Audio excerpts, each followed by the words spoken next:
오늘 아침 뉴스 연구소. 오늘 아침 뉴스의 맥을 짚어드리는 시간 뉴스연구소. 오늘도 두 분의 연구위원 함께합니다. 뉴스톱의 김준일 수석 에디터, 경향신문의 박순봉 기자, 어서 오십시오. 안녕하세요. 예, 오늘 그 이재명 대표의 무기한 단식 소식은 잠시 후 현장을 연결할 겁니다. 현장 연결해서 좀 자세하게 인터뷰로 풀기로 하고 그 소식 제외하고 가보죠. 네. 육사 홍범도 흉상 이전 결정. 육사가 홍범도 장군 흉상을 이전하기로 최종 확정을 한 겁니까? 네, 확정이 어제 됐습니다. 홍범도 장군 흉상이 육사 안에, 교정 안에 있거든요. 이걸 밖으로 옮기는 겁니다. 즉 육사 기준으로 보면 퇴출을 시키는 거예요. 홍범도 장군 흉상이 그 충무관에 있거든요. 충무관은 일반 대학의 종합 강의동이라고 보시면 되고요. 이걸 왜 옮기느냐? 이제 육사가 설명하는 거는 공산당 이력이 있기 때문에 육사의 정체성과 맞지 않다, 이런 입장입니다. 네. 국방부가 지난달 28일에 이미 이유를 한번 설명을 했었는데 어제도 비슷한 입장문을 다시 한번 냈거든요. 육사가요. 네. 홍 장군이 소련 공산당 활동을 근거로 들고 있는 거고요. 북한과 싸워야 할 군인을 양성하는 곳인데 공산당 이력이 있는 이 홍 장군 흉상이 있는 게 안 맞다, 이런 얘기들을 하고 있는 거예요. 자, 이제 그런 논의가 계속되는 와중에 결국 흉상은 육사 밖으로 나간다 결정이 됐는데, 제가 궁금한 건 육사 밖으로 나간다면 어디로 이전하는 건지 궁금하고, 또 하나는 홍범도 장군 외에 다른 분들, 다른 네 사람의 흉상은 어떻게 되는 건가, 그것도 궁금해요. 네, 일단 육사가 원하는 장소는 독립기념관인데 아직 결정된 건 없습니다. 네. 보훈부하고 논의를 해야 되는데 이제 보훈부로도 아직 공식적으로 제안이 간 건 아닌 상태라서 추가적으로 논의가 필요한 상태고요. 어디로 갈지는. 네. 그리고 충무관 앞에 아까 말씀하신 대로 4개의 흉상이 있고 또 충무관 안에 하나의 흉상이 있어가지고 총 5개의 흉상이 더 있거든요. 네. 이 흉상들은 밖으로 퇴출되지는 않고요. 내부에서 조정을 할 겁니다. 그러니까 지금 있는 자리에서는 치우는데 네. 내부 안에 다른 곳 어디로 이전한다. 교정 안에 다른 곳으로 두기로 했습니다. 그러니까 요약해보면 홍장군 흉상만 밖으로 내보내고 5개 흉상은 육사 내로 이동을 한다. 육사 내에서 이동을 한다. 이렇게 보시면 되고요. 이건 문재인 정부 지우기의 의미다, 이렇게 해석도 되고 있는데, 왜냐하면 이 총 6개의 흉상들은 문재인 정부 때 2018년에 설치가 됐거든요. 네.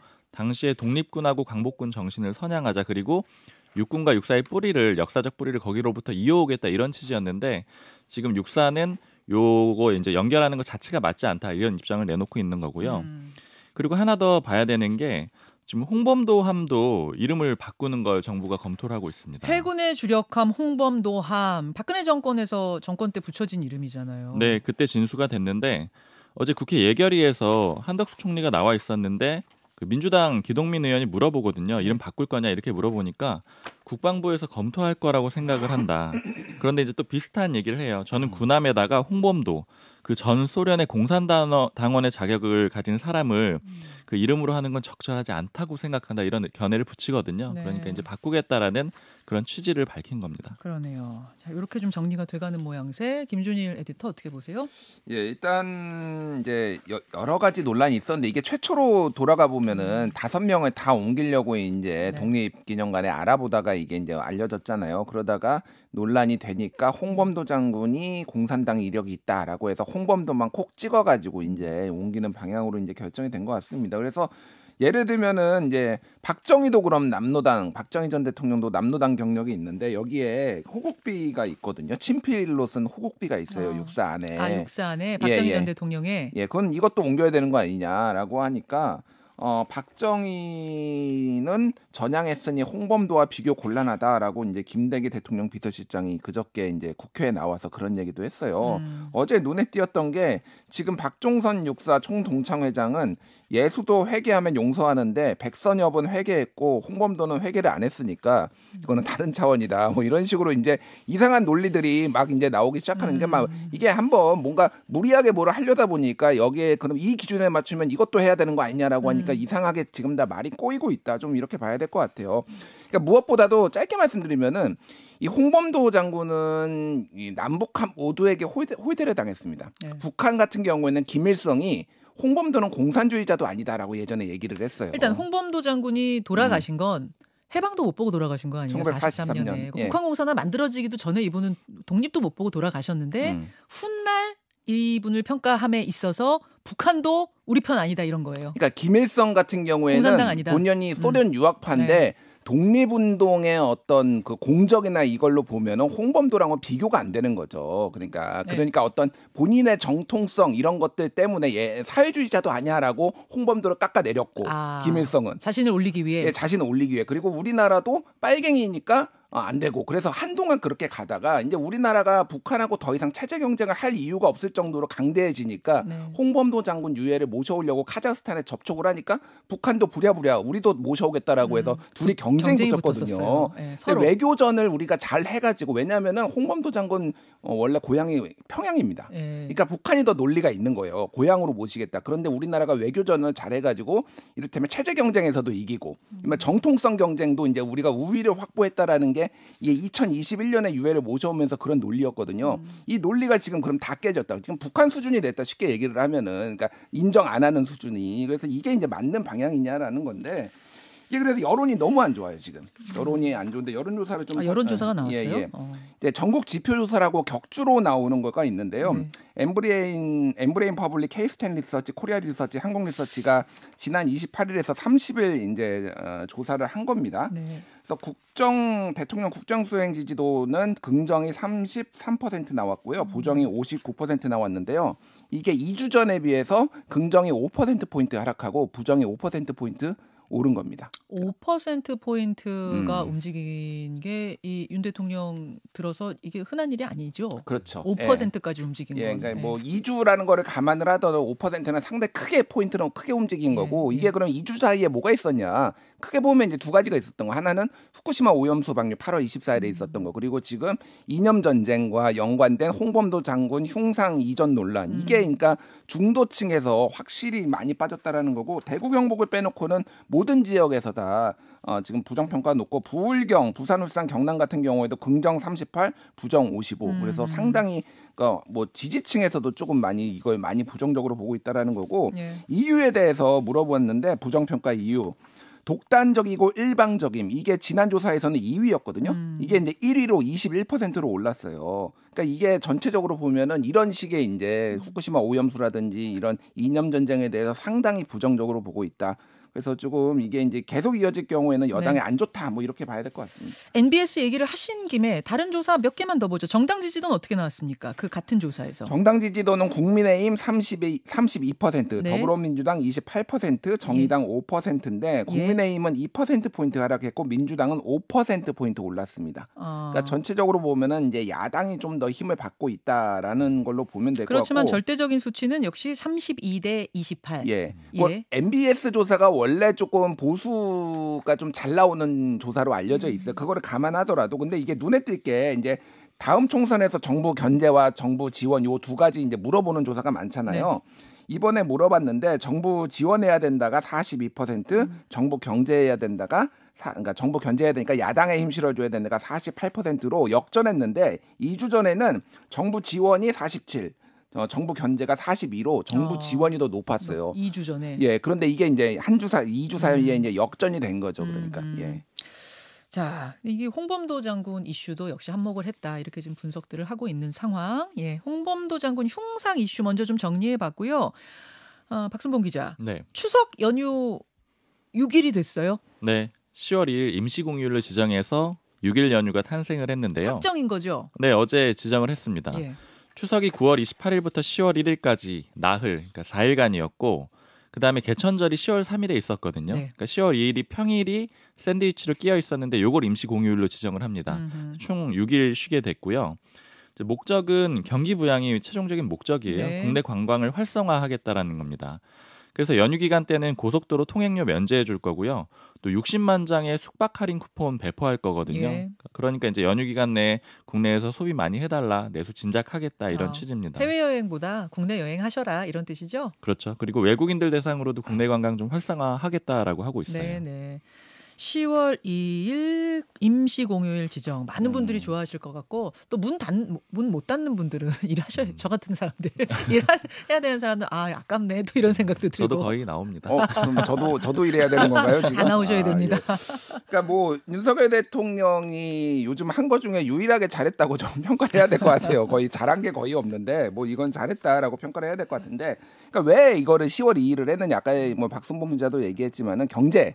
좀 내수 진작을 위해서 네. 이렇게 하겠다라는 거예요. 그때 이제 추석 명절 때는 고속도로 통행료도 면제되고 2017년부터 면제가 됐거든요. 그렇죠. 그러니까 이제 다니면서 조금 여행도 하고 돈도 쓰라라는 건데 예, 지금 어제 지표가 나온 것 중에 좀 눈에 띄는 게 있는데 통계청이 이제 산업활동 동향을 발표를 했어요. 네. 그런데 소위 말해서 생산, 소비, 투자 모든 게 다 감소를 했습니다. 트리플 감소라고 하는데 생산 같은 경우에는 전월보다 0.7% 감소를 했고요. 그리고 소비 판매액 지수도 3.2% 줄었고 설비 투자 같은 거에는 8.9%가 줄어서 2012년 11년 이후 3월 이후 11년 4개월 만에 최대로 이제 감소를 했어요. 예. 이게 그러니까 소위 말해서 장기 이제 불황 초입에 있는 거 아니냐 계속 얘기가 나오고 있거든요. 올해 이제 경제 성장률도 지금 한은에서는 1.4% 정도 보고 있는데 굉장히 낮은 수치죠. 그렇죠. 그러니까 지금 이거를 휴일이고 지금 쉰다고 해서 그럼 내수 진작이 될 것이냐. 그리고 더 안 좋은 거는 정부에서 기재부에서 특히 이제 상저하고 그래가지고 상반기에는 경제가 안 좋고 하반기에는 나아질 거다라고 계속 얘기를 했거든요. 네. 근데 지금 계속 틀리고 있어요. 그러니까 안 나아지고 있어요 지금. 상저 하저 쪽으로 좀 많은 분들이 더 전망하고 있죠. 상저 전문가들. 하저를 지나서 내년 초에까지 이제 상저로 갈 거다 이런 이제 암울한 전망들이. 상저 하저 다시 상저예요? 네, 그리고 그런 식으로 이제 갈 가능성이 높다라는 거고 지금 뭐 엊그저께 제가 말씀드렸지만 이제 정부 이제 예산안을 보면은 네. 두 가지 특징이 있거든요. 전체적으로 하나는 감세, 하나는 이제 건전 재정인데 사실은 경기가 좋을 때는 두 가지가 가능한데 이거는 네모난 세모 같은 얘기라는 거예요. 재정 전문가들 얘기를 보면. 왜냐하면 감세를 하면 세수가 줄어들잖아요. 그럼 재정 건정성에 영향을 주는데 지금은 오히려 재정 확대해야 되는 거 아니냐 이런 얘기. 지금 왜냐하면 이렇게 경기가 침체되고 안 좋은데 그래서 정부의 어떤 재정 운용 방침 이런 것들에도 지금 문제 제기가 좀 나오고 있습니다. 지금 우리 청취자 문자 보니까 10월 2일 쉬는 건 좋은데 쓸 돈이 없어요. 이런 분들 계시는데요. 지금 이런 거 하소연들 많이 하시죠. 근데 내수 진작을 위한 임시 공휴일입니다. 쓸 여유 있으신 분들 쓰시고 가능하면 국내 여행 좋은 건 많습니다. 다음으로 가죠. 북 남한 영토 점령 훈련. 북한이 노골적으로 영토 점령 훈련을 하고 있어요. 네, 그렇게 진행하고 있다라고 어제 조선중앙통신이 공개를 했고요. 김정은 위원장이 군 지휘부 찾아가서 점검하는 모습도 보여줬거든요. 특히 그 모습을 보면은 남한 지도를 가리키고 있는데 그 위치가 계룡대로 추정이 됩니다. 예. 근데 그제 북한이 단거리 탄도미사일 2발 쐈는데 이게 전술핵 타격 훈련이라고 그랬거든요. 그 거리가 360km를 날아갔는데 이게 방향만 딱 맞춰서 돌리면 그 계룡대를 향하고 있어요. 예. 공군본부를 타격하려고 했다는 거죠. 북한은 이렇게 훈련하고 있는 이유가 한미연합훈련 대응이다 이렇게 주장을 하고 있습니다.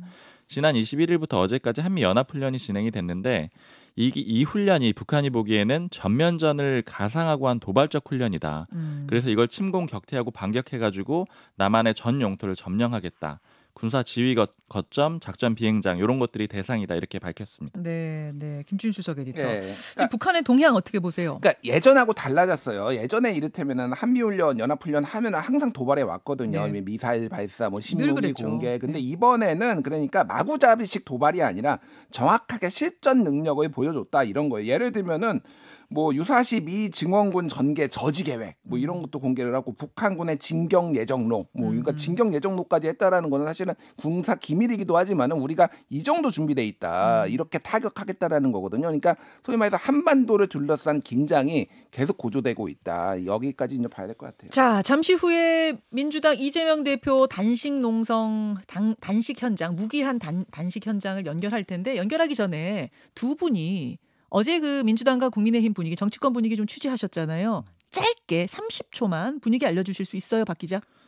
일단 지금 내부를 향하는 메시지 이렇게 해석하는 경우들이 좀 많아요. 민주당의 경우. 예, 왜냐하면은 지금 사실은 이재명 대표가 방탄 안 하겠다라고 선언을 해놨는데 상황이 많이 바뀌었잖아요. 이화영 전 부지 사건이라든가 네. 이런 걸로. 그래서 이제 본인 스스로 말을 바꾸긴 그렇고 단식을 해가지고 의원들하고 지지자들을 좀 집결시켜가지고 안 나가겠다. 약간 이런 취지로 해석하는 사람들이 좀 많습니다. 자, 김준희. 그러니까 지금 김영삼의 길을 갈 것이냐, 황교안의 길을 갈 것이냐 이런 전망이 나오고 있어요. 그러니까 83년에 김영삼 가택연금 당시에 이제 민주화를 위해서 네. 직선제 뭐 이런 거 요구하면서 23일간 단식을 했는데 엄청 민주화에 기여를 연결을 했다 이런 얘기들이 나오거든요. 지금 상당히 그런 부분에 있어서는 비슷한 부분도 있는데 사실 2019년에 이제 황교안 대표가 얘기를 했던 부분 단식을 하고 동조 단식하고 삭발하고 그러면서 그때 본인의 리더십이 흔들리니 그거를 상쇄하기 위해서 단식을 했다 이런 평가도 있었고 조롱도 있었거든요. 그러니까 어느 쪽으로 갈지 그거는 이제 이재명 대표의 리더십에 좀 달렸다. 성공한 YS의 길이냐 실패한 황교안의 길이냐 그 갈림길 안에 앞에 서 있다. 그 현장 연결하겠습니다. 두 분 수고하셨습니다. 감사합니다. 김현정의 뉴스쇼는 시청자 여러분의 참여를 기다립니다. 구독과 좋아요, 댓글 잊지 않으셨죠? 알림 설정을 해두시면 평일 아침 7시 20분 실시간 라이브도 참여하실 수 있습니다.